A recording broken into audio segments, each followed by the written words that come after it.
السلام علیکم ورحمۃ اللہ وبرکاتہ۔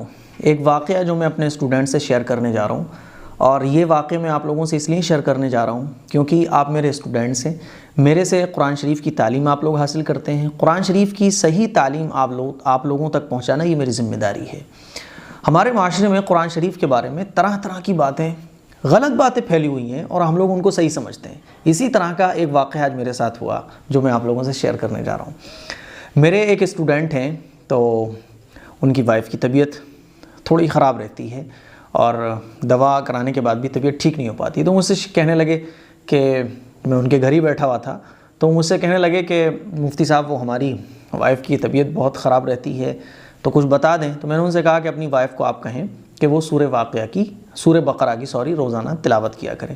تو وہ کہنے لگے سورہ بقرہ تو بڑی ہے، تو میں نے کہا ایسا کیا کریں، آپ اپنی وائف کو بولیں کہ وہ 10 دن میں کمپلیٹ کر لیں، 12 دن میں کمپلیٹ کر لیں، 2 ہفتے میں کمپلیٹ کر لیں، جیسے آسانی ہو ویسے وہ سورہ بقرہ کو کمپلیٹ کر لیں، روزانہ پاؤ پارہ پڑھ لیں، آدھا پارہ پڑھ لیں۔ تو وہ کہنے لگے کہ مفتی صاحب ہم نے تو یہ سنا ہے کہ سورہ بقرہ اگر 41 دن تک پڑھی جائے یا 40 دن تک پڑھی جائے تو موکل حاضر ہو جاتے ہیں۔ تو مجھے بڑی حیرانی ہوئی، میں نے کہا نہیں بھائی ایسا نہیں ہوتا ہے، حدیث شریف میں تو ہمارے نبی نے یہ فرمایا ہے کہ جس گھر میں سورہ بقرہ پڑھی جاتی ہے تو اس گھر سے شیطان اور جنات بھاگ جاتے ہیں، شیطان اس گھر سے دور چلا جاتا ہے۔ تو وہ کہنے لگے بات تو صحیح ہے آپ کی، لیکن بہت سارے ہم نے بڑے بڑے پیروں سے بھی سنا ہے، بہت بڑے جو بزرگ گزرے ہیں ان سے بھی ہم نے سنا ہے۔ میں نے کہا نہیں، جو صحیح بزرگ ہیں، جو سنت پر چلنے والے بزرگ ہیں، ان سے ایسا آپ نے نہیں سنا ہوگا۔ تو وہ کہنے لگے ہمارے گھر میں ہماری دادی ہیں فلاں وہ یوں کہتی ہیں کہ 41 دن تک اگر روزانہ سورہ بقرہ پڑھی جائے تو موکل حاضر ہو جاتے ہیں۔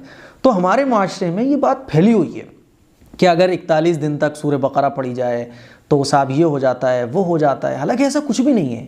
سورہ بقرہ پڑھنے سے تو گھر سے شیطان بھاگتا ہے، اور یہ ہمارے نبی کے ارشاد ہے۔ تو اب اس طرح کی باتیں بہت سارے دیندار لوگ بھی بول دیتے ہیں کہ نہیں صاحب وہ روزانہ 40 دن تک سورہ بقرہ نہیں پڑھنا چاہیے، تو یہ غلط بات ہے۔ اسی لیے اگر آپ ایسا سمجھتے ہیں تو اس غلط فہمی کو دور کر لیں، ایسا کچھ بھی نہیں ہے۔ پھر وہ مجھ سے بولے کہ ہمارے گھر میں تو یہ بھی کہا جاتا ہے، ہماری والدہ کہتی ہیں کہ سورہ بقرہ جو ہے وہ جلالی ہے، اور جلالی سورت جو ہے وہ روزانہ نہیں پڑھنا چاہیے، ہے نا۔ تو میں نے انہیں سمجھایا کہ بھائی قرآن کی کوئی بھی سورت ہو، کوئی بھی آیت ہو، آپ اس کو روزانہ پڑھیں گے، جلالی ولالی کچھ نہیں۔ قرآن کی تو ساری آیتیں رحمت والی ہیں، جب آپ قرآن پڑھتے ہیں تو اللہ کی رحمتیں نازل ہوتی ہیں، جس گھر میں قرآن شریف پڑھا جاتا ہے تو اللہ کی رحمتیں نازل ہوتی ہیں۔ تو یہ جلالی کس نے بتا دیا؟ آپ نے بھی سنا ہوگا، مجھے کمنٹ کر کے ضرور بتائیے گا کہ اس ٹائپ سے بہت ساری باتیں کہی جاتی ہیں، بہت سارے لوگ کہتے ہیں، اور جو تعویذ وغیرہ کرنے والے ہوتے ہیں وہ بہت ڈراتے ہیں۔ مطلب ہمارے مسلمانوں کو اتنا ڈرا دیا جاتا ہے کہ سورہ جن مت پڑھنا روزانہ، سورہ ناس مت پڑھنا روزانہ ورنہ ناس ہو جائے گا، سورہ بقرہ مت پڑھنا ورنہ یہ ہو جائے گا، وہ ہو جائے گا، قرآن کی یہ سورت جلالی ہے اسی لیے اس کو روز نہیں پڑھنا چاہیے۔ پورا کا پورا قرآن رحمت ہے، پورا کا پورا قرآن ہدایت ہے، اور حدیث شریف میں آتا ہے کہ جو چاہے کہ اللہ سے بات کرنا تو وہ قرآن شریف کی تلاوت کرے۔ اب آپ مجھے بتائیے کہ قرآن شریف سے جب اللہ سے بات ہوتی ہے تو ہم جب اللہ سے بات کریں گے تو اللہ خوش ہوگا، ناراض ہوگا؟ جس گھر میں قرآن شریف روز پڑھا جائے رحمتیں نازل ہوتی ہیں۔ سورہ بقرہ روزانہ پڑھیں، سورہ جن روزانہ پڑھیں، جو سورت آپ کا دل کرے روزانہ پڑھیں۔ یہ جلالی بتانے والے وہی لوگ ہیں جو تعویذ گنڈے کرتے ہیں، وہ لوگ ہیں جو امت کو گمراہ کرتے ہیں۔ اسی لیے میری آپ سبھی حضرات سے درخواست ہے، واقعہ میرا سنانے کا جو مقصد ہے وہ یہ ہے کہ اس ٹائپ سے جو باتیں بنی ہوئی ہیں ہمارے معاشرے میں کہ سورہ بقرہ روز نہیں پڑھنا چاہیے، یہ والی سورت جلالی ہے اور اس سورت کو روزانہ نہیں پڑھنا چاہیے، موکل حاضر ہو جائیں گے، جنات حاضر ہو جائے گا، وہ آپ کو کھا جائے گا، وہ دیکھ جائے گا، اس طرح کی جو باتیں ہیں وہ غلط ہیں۔ قرآن شریف پڑھنے سے فرشتے قریب آتے ہیں، جنات دور بھاگتے ہیں، قرآن شریف پڑھنے سے اللہ کا قرب حاصل ہوتا ہے، قرآن شریف پڑھنے سے اللہ کی رحمتیں نازل ہوتی ہیں، برکتیں نازل ہوتی ہیں، قرآن شریف پڑھنے سے ہدایت ملتی ہے، قرآن شریف ملنے سے توفیق ملتی ہے، قرآن شریف پڑھنے سے وہ ساری برکتیں نازل ہوتی ہیں جس کے ہم لوگ تمنا رکھتے ہیں، جس چیز کو ہم سوچ نہیں سکتے اللہ کی طرف سے وہ چیز نازل ہوتی ہے۔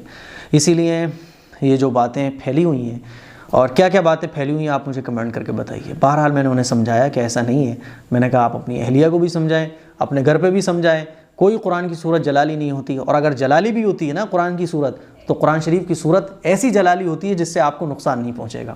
قرآن شریف کی ہم جو بھی آیت پڑھیں گے، قرآن شریف کی کوئی آیت سے کسی انسان کو نقصان نہیں پہنچتا۔ قرآن شریف تو رحمت ہے، قرآن شریف میں تو اللہ کا پیار ہے، قرآن شریف میں تو ہدایت ہے، کیسے کسی کو نقصان پہنچ سکتا ہے؟ تو اس طرح کی جو غلط باتیں پھیلی ہوئی ہیں ان سے بچیے، اور قرآن شریف کی صحیح تعلیمات لوگوں تک پہنچائیے۔ صحیح تعلیمات قرآن شریف کے لوگوں تک پہنچانا یہ ہم سب کی ریسپانسبلٹی ہے، ہم سب کی ذمہ داری ہے۔ اس کلپ کو شیئر بھی کریں۔ السلام علیکم ورحمۃ اللہ وبرکاتہ۔